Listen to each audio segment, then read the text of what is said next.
Why do I ever record first thing in the morning? Okay, let's get this day going.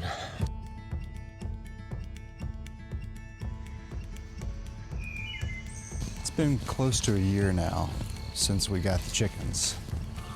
It's been awesome to see how that has influenced our thoughts and our behaviors, and we have really enjoyed having these chickens. It's time to take the next step. But first, I need to take care of these girls.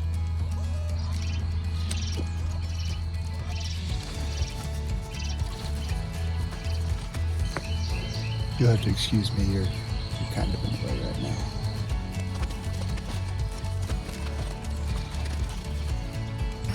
So we get food.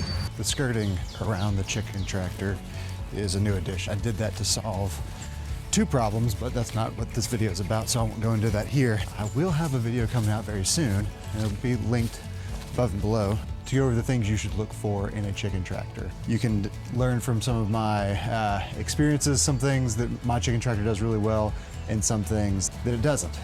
So definitely check that out. To get us to the next level of where we want to be really requires more space than what we have.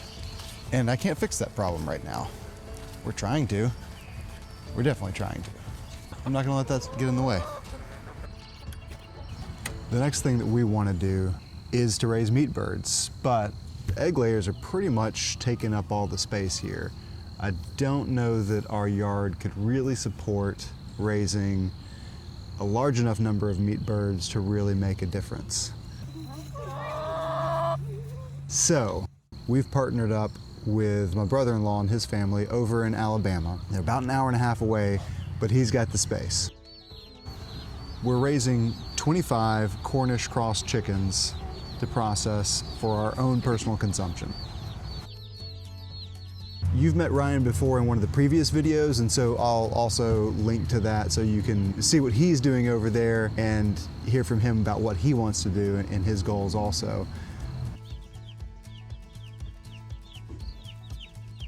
We decided that we would split this by him doing the labor and me fronting the cost. Ryan built a 4x4 brooder that was on his front porch where they stayed for about 3.5 weeks.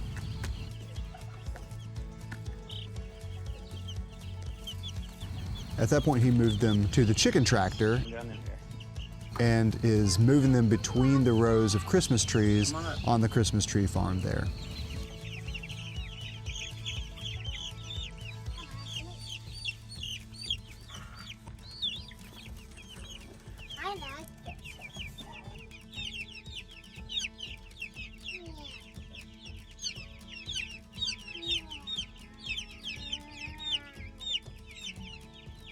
Obviously, things like this always end up being a little bit more than you anticipate from the outset, both from money and a time perspective, but I think we've been able to control that pretty well overall. Once this is all said and done, we'll figure out if that was actually an equitable split or if we need to do it differently in the future. Ryan and I were able to sit down and talk about this more in depth. So if you want to hear more of the ins and outs about why we're doing this, how we're doing this, definitely check out that long form video where we sit down and talk through the whole thing. But today, I just wanted to give you a little taste of what the next step for us is. Stay tuned for updates about how these meat chickens are progressing, and we'll definitely bring you along for the journey of processing them also.